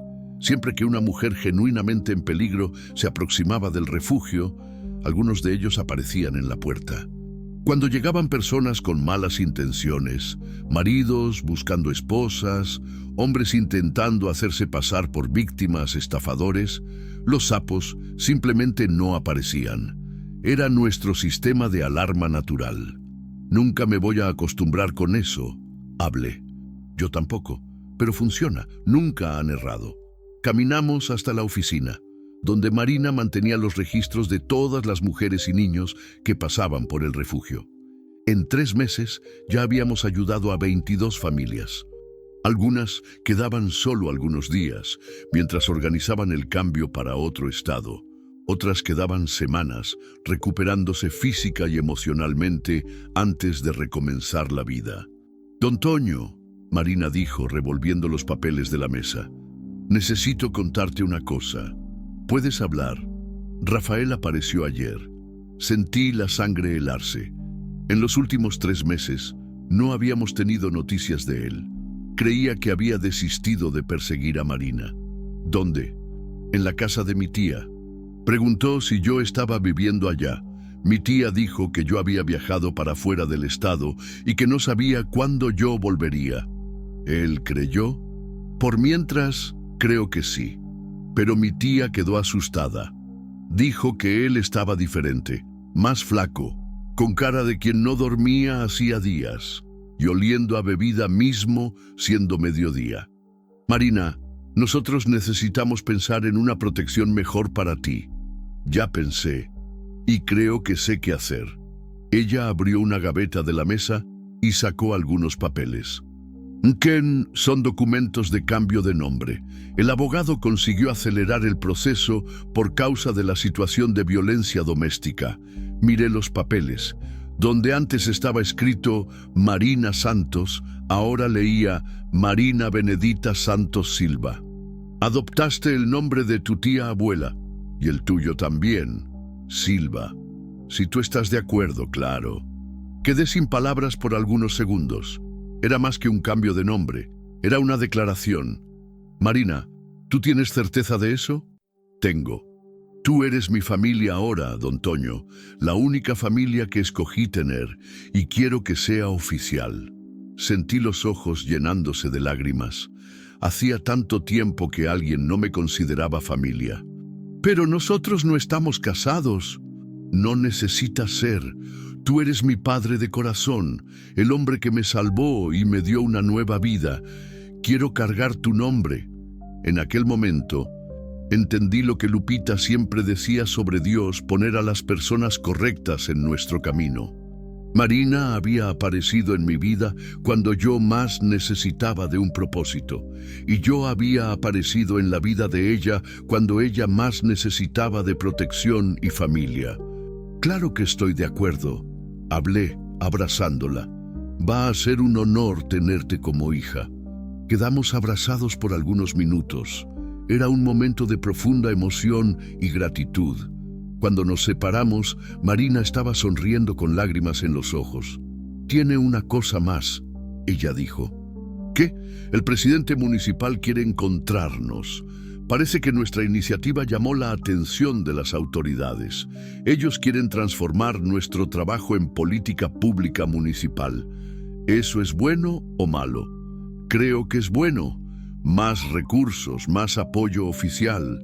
Podríamos expandir, ayudar a más mujeres. ¿Y los sapos? Pregunté sonriendo. ¿Cómo vamos a explicar nuestro sistema de seguridad? Marina rió. Vamos a decir que tenemos un método muy eficaz de selección. No necesitamos entrar en detalles. Pasamos el resto de la tarde organizando los documentos para la reunión con el presidente municipal. Era impresionante cómo Marina se había transformado en una administradora competente en tan poco tiempo. Ella lidiaba con presupuestos, coordinaba voluntarios, mantenía contacto con otros refugios, todo con una eficiencia que me sorprendía. Al final del día, cuando las mujeres y niños estaban cenando en la sala común, salí para el balcón para respirar un poco. El sol estaba poniéndose, pintando el cielo de naranja y rojo. Era un momento de paz que yo había aprendido a valorar. ¿Pensando en qué?, Marina preguntó, apareciendo a mi lado. En cómo la vida cambia rápido. 3 meses atrás, yo estaba perdido en la carretera, sin saber para dónde ir. Hoy tengo una casa, una familia, un propósito. Y en cómo a veces uno necesita pasar por el infierno para llegar al cielo. Ella completó. ¿Te arrepientes de alguna cosa? ¿De Rafael? ¿Del sufrimiento que pasaste? Marina quedó pensativa por un momento. No, si yo no hubiera pasado por todo aquello, no estaría aquí hoy. No sabría cómo ayudar a esas mujeres de verdad. El dolor me enseñó compasión, el miedo me enseñó coraje, la humillación me enseñó dignidad. ¿Y yo? ¿Crees que yo aprendí alguna cosa? Tú aprendiste a amar de nuevo, de una forma diferente, más amplia. Tú amas a cada mujer que pasa por aquí como si fuera hija tuya, a cada niño como si fuera nieto. Tú descubriste que el amor no acaba cuando perdemos a alguien. Él se transforma y crece. Miré a Marina. A los 25 años, ella hablaba con la sabiduría de alguien que había vivido mucho más. El sufrimiento la había madurado, pero no la había endurecido. Por el contrario, la había tornado más sensible, más empática. Marina, ¿puedo preguntarte una cosa personal? Claro. ¿Tú aún crees en Dios, después de todo que pasaste? Ella sonrió. Más que nunca. Pero ahora yo entiendo mejor cómo Él trabaja. No es siempre con milagros espectaculares. A veces es poniendo a una persona buena en nuestro camino en la hora correcta. A veces es dando fuerza para uno salir de una situación mala. A veces es transformando nuestro dolor en sabiduría para ayudar a otros. Y los sapos, cómo ellos encajan en tu fe. Creo que son ángeles, no del modo que uno imagina, con alas y auréolas, pero mensajeros mismo así, creados para proteger a quien necesita ser protegido. En aquella noche, después que todos fueron a dormir, quedé despierto hasta tarde pensando en la conversación que tuve con Marina. Por primera vez en años, sentía que mi vida tenía sentido nuevamente. No era el mismo sentido de antes, cuando era casado con Lupita. Era diferente, más amplio, más colectivo. Miré por la ventana de mi cuarto en el refugio. Allá estaba él, un sapo solitario, parado en el alféizar, con aquellos ojos rojos brillando en la oscuridad. Estaba mirando directamente para mí. «Gracias», susurré. El sapo parpadeó una vez y desapareció en la noche. En el día siguiente, desperté temprano y fui a preparar el desayuno para todo el mundo. Era una rutina que había aprendido a amar. El barullo de los niños jugando, las mujeres conversando bajito, planeando sus futuros. Era música para mis oídos. Marina bajó las escaleras ya arreglada para la reunión con el presidente municipal. Estaba usando un vestido azul marino simple pero elegante. Parecía una ejecutiva confiada, muy diferente de la mujer asustada que yo había encontrado en el arroyo. «¿Listo para nuestra gran reunión?», ella preguntó. «Listo, pero tú que vas a hablar, yo soy solo el chofer. Tú eres mucho más que eso, y ellos necesitan saber». Salimos juntos para lo que sería un paso más en nuestra jornada de transformación. Y mientras conducía por las calles de Mazatlán, yo sabía que nuestra historia aún estaba siendo escrita. Lo mejor aún estaba por venir. La reunión con el presidente municipal estaba marcada para las 10 de la mañana en el ayuntamiento de Mazatlán. Era un lunes soleado de diciembre y la ciudad bullía con el movimiento típico del final del año. Marina estaba nerviosa en el asiento del pasajero, revisando mentalmente los números y estadísticas que preparamos sobre el trabajo del refugio. «Relájate», hablé, estacionando enfrente del edificio del ayuntamiento. «Tú ya hiciste eso 1000 veces con los periodistas y visitantes». «Pero esta reunión es diferente, don Toño. Si conseguimos el apoyo oficial, podemos expandir el trabajo para toda la región. ¿Cuántas mujeres más podremos ayudar?». Había una emoción genuina en su voz. En 3 meses, Marina se había tornado una verdadera activista, hablando con pasión y conocimiento sobre violencia doméstica y políticas públicas de protección a la mujer. Bajamos del coche y caminamos en dirección a la entrada del edificio. Fue cuando vi un movimiento extraño del otro lado de la calle. Un hombre estaba apoyado en un poste, medio escondido atrás de un árbol, observándonos. Mismo a la distancia, reconocí inmediatamente el perfil. Rafael. «Marina», llamé bajito. «No mires para atrás ahora, pero él está aquí». Sentí ella enrijecer a mi lado, pero ella mantuvo la compostura. «¿Dónde?».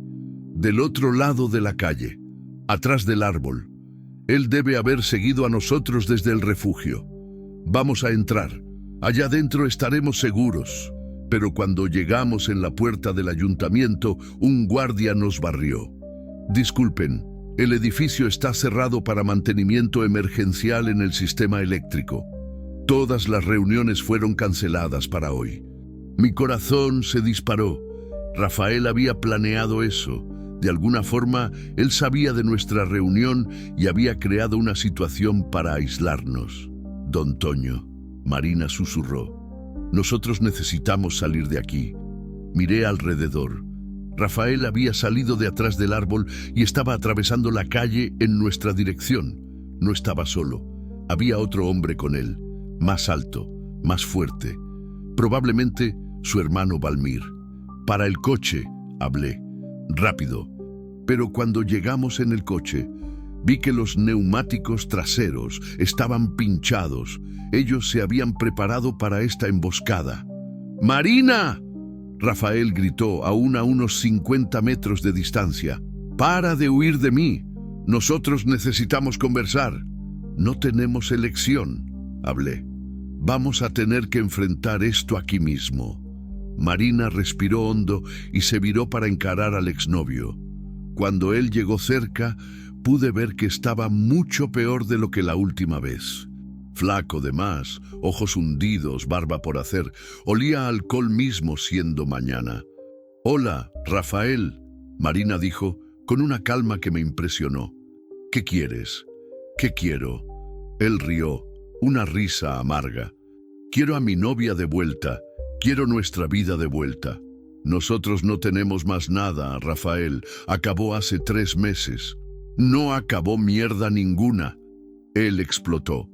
«Tú huiste como una cobarde, ni me diste chance de explicarme, de pedir perdón. Yo te di varias chances. Tú escogiste la bebida. Yo puedo cambiar, estoy haciendo tratamiento, paré de beber». Mismo a la distancia, el olor a tequila era inconfundible. Marina balanceó la cabeza. «Rafael, tú estás borracho ahora, a las 10 de la mañana». «No estoy, no». Él gritó, dando un paso amenazador en la dirección de ella. Fue cuando me coloqué entre ellos. «Basta», hablé, con toda la autoridad que conseguí reunir. «Ella no quiere más nada contigo. Respeta eso». «¿Y quién eres tú para meterte, viejo?», Valmir dijo aproximándose también. «Eso es asunto de pareja». «No es asunto de pareja cuando el hombre persigue y amenaza a la mujer», respondí. «Eso es crimen. Crimen es tú llenar la cabeza de ella de tontería». Rafael vociferó. «Marina siempre fue una niña buena, obediente. Tú que estás corrompiéndola». «Yo no soy más aquella niña, Rafael», Marina dijo, dando un paso al frente. «Crecí. Aprendí que merezco ser tratada con respeto».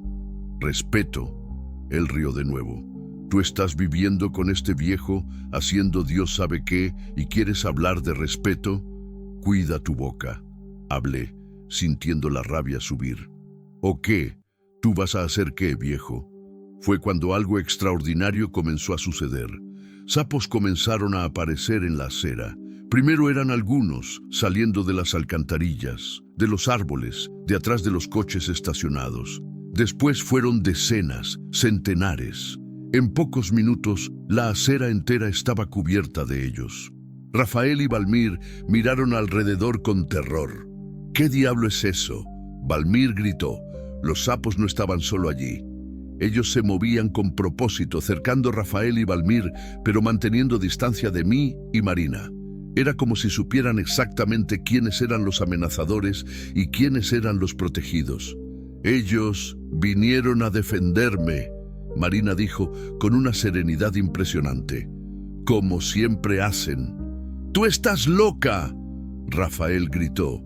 «Un sapo no hace eso». Pero los sapos comenzaron a subir por las piernas de él y de su hermano.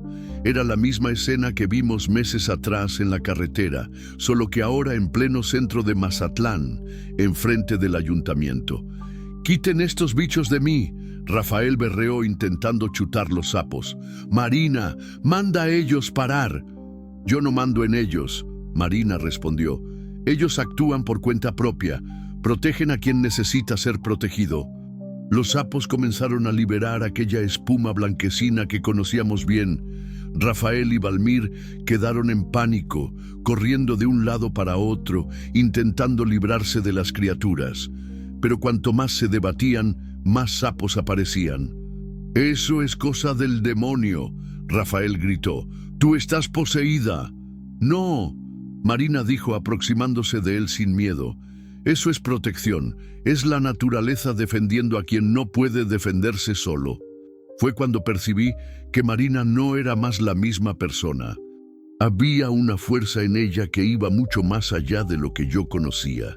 Ella se aproximó de Rafael, que estaba cubierto de sapos, temblando de miedo y rabia. Rafael, ella dijo, con una voz que ecoaba autoridad, tú tienes una elección. Puedes continuar destruyéndote con la bebida y la rabia, persiguiendo fantasmas del pasado, o puedes buscar ayuda de verdad, aceptar que cometiste errores e intentar tornarte un hombre mejor. Yo, él gagueó, los sapos aún subiendo por su cuerpo. Si tú escoges el camino de la cura, ellos van a dejarte en paz, Marina continuó. Pero si continúas persiguiéndome, intentando lastimarme, ellos siempre van a aparecer, siempre van a protegerme. ¿Cómo tú haces eso?, él preguntó con la voz embargada. Yo no hago nada. Ellos sienten la diferencia entre amor y posesión, entre protección y violencia. Sienten cuando alguien tiene intenciones puras y cuando tiene intenciones malvadas. Rafael miró alrededor, viendo centenares de sapos con aquellos ojos rojos brillantes, todos enfocados en él. Era una imagen que iba a quedar grabada en la memoria de él para siempre. Yo solo quería a ti de vuelta, él dijo, comenzando a llorar. Tú nunca me tuviste de verdad, Rafael. Tú tenías una idea de mí, una fantasía de cómo yo debía ser, pero nunca conociste quién yo realmente era. ¿Y ahora? Ahora yo sé quién soy. Soy una mujer que ayuda a otras mujeres a encontrar su fuerza. Tengo una familia que escogí, un trabajo que amo, una misión que me da propósito. No hay lugar en mi vida para tu obsesión. Los sapos comenzaron a alejarse lentamente, pero continuaron por cerca, como centinelas vigilantes. Si tú me buscas de nuevo, Marina dijo mirando directamente en los ojos de él, si intentas lastimarme o amenazarme, ellos van a volver, y de la próxima vez no van a ser tan gentiles. Rafael y Valmir quedaron parados, aún en choque, mientras los sapos se dispersaban. Cuando la acera finalmente quedó libre, ellos corrieron para el coche de ellos y salieron disparados. Marina se viró para mí y vi lágrimas en los ojos de ella, pero no eran lágrimas de miedo o tristeza, eran lágrimas de alivio. Acabó, ella dijo. Finalmente acabó. ¿Cómo sabías que ellos iban a irse?, pregunté. Porque sentí que la obsesión de él se quebró. El miedo fue mayor que la posesión. Él va a beber aún más por un tiempo. Va a intentar olvidar lo que vio aquí. Pero no va más a perseguirme. En aquel momento llegó un coche del ayuntamiento. El secretario de Asistencia Social bajó, pidiendo disculpas por el problema eléctrico. Fue resuelto más rápido que esperábamos, él dijo. Podemos hacer nuestra reunión ahora, si ustedes aún tienen tiempo. Miré a Marina. Ella estaba transfigurada. La mujer que había enfrentado a Rafael no era más la niña asustada del arroyo. Era alguien que había descubierto un poder que venía de adentro, una fuerza que no dependía de nada externo. Tenemos sí, ella respondió. Tenemos mucho de qué conversar. La reunión en el ayuntamiento duró 3 horas. Marina presentó nuestro trabajo con una pasión y competencia que impresionó a todos los presentes. Al final, conseguimos no solo el apoyo oficial, sino también un compromiso de expandir el programa para otros municipios de la región. Ustedes son inspiradores, dijo el presidente municipal. Nunca vi una iniciativa tan bien estructurada surgir de forma tan orgánica. Es porque vino del corazón, Marina respondió. Y cuando una cosa viene del corazón, ella crece naturalmente. Salimos del ayuntamiento al final de la tarde, exhaustos pero realizados. El coche ya había sido arreglado. El guardia explicó que alguien había llamado una vulcanizadora para resolver el problema de los neumáticos. ¿Cómo te sientes?, pregunté mientras conducía de vuelta para el refugio. Libre, ella respondió sin vacilar. Por primera vez en la vida, completamente libre. ¿Y con miedo? ¿De qué? Del futuro, de lo que viene por delante. Marina sonrió. ¿Con miedo? No. Con expectativa, sí. Nosotros tenemos tanto trabajo por delante. Tantas mujeres para ayudar. Vamos a expandir para otros estados, crear una red nacional. ¿Imaginas cuántas vidas podremos tocar? Miré por el retrovisor. La ciudad de Mazatlán se extendía atrás de nosotros, pero no había ningún sapo a la vista. Era como si supieran que su misión de protección estaba cumplida. Don Toño, Marina dijo. Gracias. ¿Por qué? Por haberme enseñado que familia no es solo sangre, es elección, es cuidado, es estar presente cuando la persona necesita. Gracias a ti, respondí, por haberme enseñado que la vida puede recomenzar cuantas veces sea necesario. Cuando llegamos al refugio, las mujeres y niños corrieron para recibirnos. Querían saber cómo había sido la reunión, si conseguimos el apoyo prometido. Marina contó todo con entusiasmo, pero no mencionó el encuentro con Rafael. En aquella noche, después que todos fueron a dormir, salí para el balcón para respirar el aire fresco. Marina vino a juntarse a mí algunos minutos después. ¿Sabes qué descubrí hoy? Ella dijo. ¿Qué? Que coraje no es no tener miedo. Coraje es hacer lo que necesita ser hecho mismo teniendo miedo. Y tú tuviste coraje. Nosotros dos tuvimos. Tú cuando paraste para ayudarme en aquel arroyo, mismo sin conocerme. Yo cuando escogí confiar en ti, mismo teniendo miedo de hombres. Quedamos en silencio por algunos minutos, oyendo los sonidos de la noche, sapos croando a la distancia, sapos normales esta vez, grillos cantando, el viento balanceando las hojas del mango. Don Toño, ¿tú aún sientes nostalgia de Lupita? La pregunta me tomó desprevenido, pero no me incomodó. Siento, siempre voy a sentir, pero no es más aquella nostalgia que dolía, que me impedía de vivir. Ahora es una nostalgia grata, de quien fue feliz y sabe que puede ser feliz de nuevo, de modos diferentes. Creo que ella quedaría orgullosa de lo que tú te tornaste, y tu abuela quedaría orgullosa de lo que tú te tornaste también. Marina apoyó la cabeza en mi hombro y quedamos allí, padre e hija de corazón, mirando para las estrellas y planeando mentalmente todo lo que aún teníamos por delante. No sabíamos que en el día siguiente recibiríamos la llamada que cambiaría todo de nuevo. Una llamada que nos llevaría a una jornada aún mayor, una misión que involucraría no solo a Sinaloa, sino a todo México. Pero esa es una historia para otro día. Por mientras, bastaba saber que habíamos encontrado nuestro lugar en el mundo. Y que a veces los ángeles vienen disfrazados de sapos con ojos rojos. Hoy, 5 años después de aquel día que cambió todo, estoy sentado en el mismo balcón donde Marina y yo planeamos nuestra primera expansión.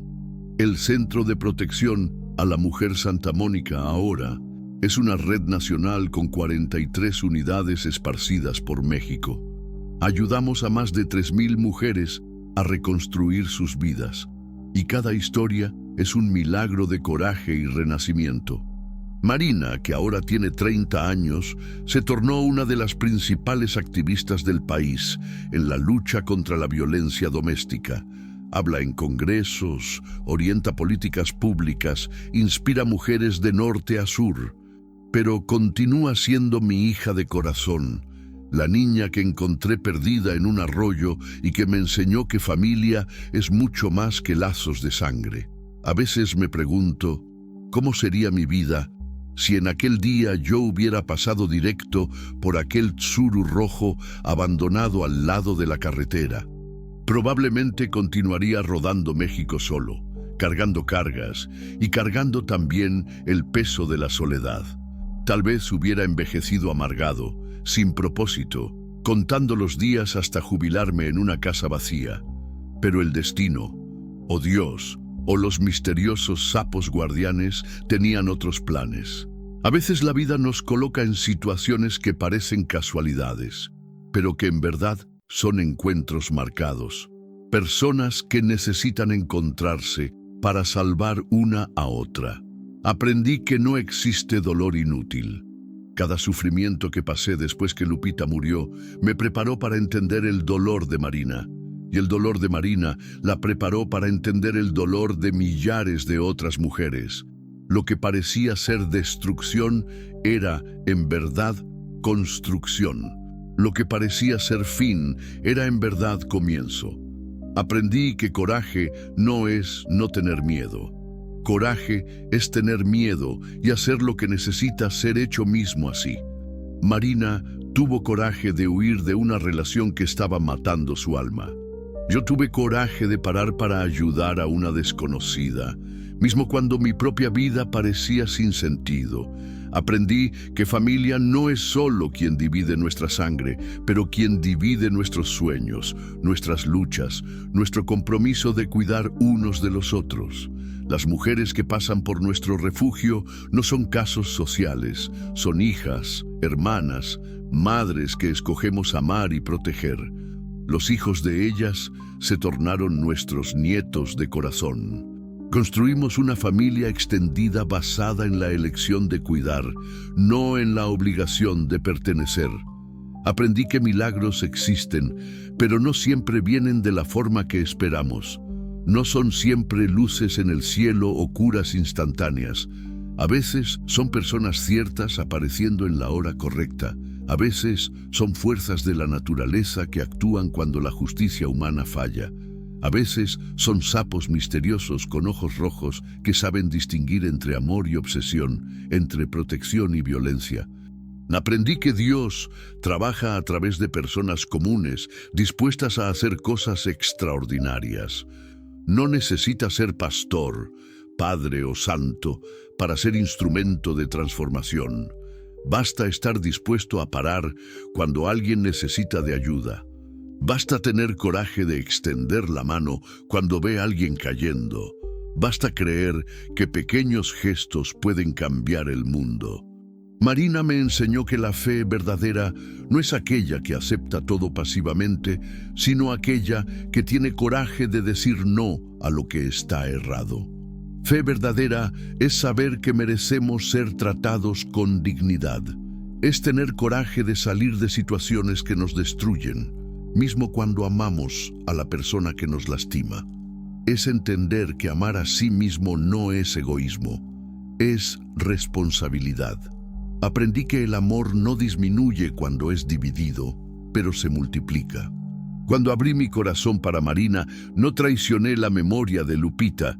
Por el contrario, honré lo que ella me enseñó sobre amar sin reservas. Y cuando Marina abrió su corazón para las mujeres del refugio, ella no se dividió en pedazos, sino que se multiplicó en fuerza, en sabiduría, en capacidad de transformar vidas. Hoy, cuando miro para atrás, veo que aquel día en el arroyo no fue el día en que salvé a Marina. Fue el día en que nosotros salvamos uno al otro. Ella me dio propósito, familia, razón para despertar por la mañana. Yo le di a ella seguridad, protección, la confianza de que no estaba sola en el mundo. ¿Y los sapos? Continúan apareciendo cuando es necesario. No con tanta frecuencia, pero siempre que una situación realmente peligrosa se aproxima de cualquier una de nuestras unidades. Las voluntarias más nuevas aún se asustan, pero las antiguas ya saben, cuando ellos aparecen es señal de que estamos en el camino cierto, protegiendo a quien necesita ser protegido. Si tú estás leyendo esta historia y reconoces en Marina la mujer que tú fuiste o que tú conoces, sabe que nunca es tarde para recomenzar. Nunca es tarde para decir no a lo que te destruye y sí a lo que te construye. Tú no naciste para ser tapete de nadie. Tú naciste para brillar, para ser feliz, para contribuir con el mundo de un modo único que solo tú puedes hacer. Si tú te reconoces en mí, si estás perdido en las carreteras de la vida, sin saber para dónde ir o por qué continuar, sabe que tu historia no acabó. A veces necesitamos perdernos completamente para encontrarnos de verdad. A veces necesitamos sentir que no servimos para nada para descubrir para todo lo que servimos. Tu dolor no es inútil. Tu experiencia no es desperdicio. Todo lo que tú viviste puede ser transformado en sabiduría para ayudar a otros. Y si tú eres alguien que lastimó a quien decía amar, que usó el nombre de Dios para controlar y manipular, que confundió amor con posesión, sabe que aún hay tiempo para un cambio verdadero. Pero un cambio real exige reconocer los errores, buscar ayuda profesional y aceptar que la persona que tú lastimaste tiene el derecho de seguir adelante sin ti. Amor verdadero no prende, libera. Amor verdadero no exige, ofrece. Amor verdadero no destruye, construye. La vida es hecha de encuentros, personas que se cruzan por segundos y cambian todo, miradas que se encuentran en el momento cierto, palabras que llegan cuando más precisamos oír, manos que se extienden cuando estamos cayendo, corazones que se abren cuando creemos que no hay más lugar para amor en el mundo. No pases directo por las oportunidades de ayudar. No ignores las señales de que alguien necesita de ti. Tú puedes ser el ángel que alguien está esperando. Tú puedes ser la respuesta de la oración de una persona desesperada. Tú puedes ser la diferencia entre alguien desistir o continuar luchando. Y cuando tú menos esperes, cuando estés ayudando a alguien a encontrar su propio camino, vas a descubrir que encontraste el tuyo también. Porque es así que funciona. Dando es que se recibe, perdonando es que se es perdonado, ayudando es que se es ayudado. Las carreteras de México continúan llenas de personas perdidas, lastimadas, necesitando de una segunda chance. Continúan llenas de traileros solitarios buscando sentido. Continúan llenas de marinas esperando por sus toños y de toños esperando por sus marinas. Si un día tuvieres sapos con ojos rojos en tu camino, no te asustes. Puede ser señal de que tú estás siendo llamado para una misión mayor. Puede ser señal de que tu historia de sufrimiento está a punto de transformarse en historia de victoria. Y recuerda siempre, no importa cuán oscura esté la carretera, no importa cuán perdido tú te sientas, no importa cuántas veces tú caíste, siempre hay una nueva chance esperando en la próxima curva. Siempre hay un nuevo amanecer después de la noche más larga. Porque al final no somos definidos por las tempestades que enfrentamos, sino por la forma como aprendemos a bailar en la lluvia. No somos medidos por las veces que caímos, sino por las veces que nos levantamos. Y no somos juzgados por los errores que cometimos, sino por lo que hicimos para repararlos y para que no se repitieran. La carretera continúa, y en algún lugar de ella hay alguien esperando ser salvado por ti, y alguien esperando para salvarte también. Esa es la belleza de los encuentros que cambian vidas. Nunca sabemos si estamos siendo el ángel de alguien o si alguien está siendo nuestro ángel. En la mayoría de las veces somos los dos al mismo tiempo. Y tal vez sea esa la mayor lección que aprendí en estos 5 años, que somos todos ángeles disfrazados, esperando el momento cierto para revelar nuestras alas y volar juntos para casa.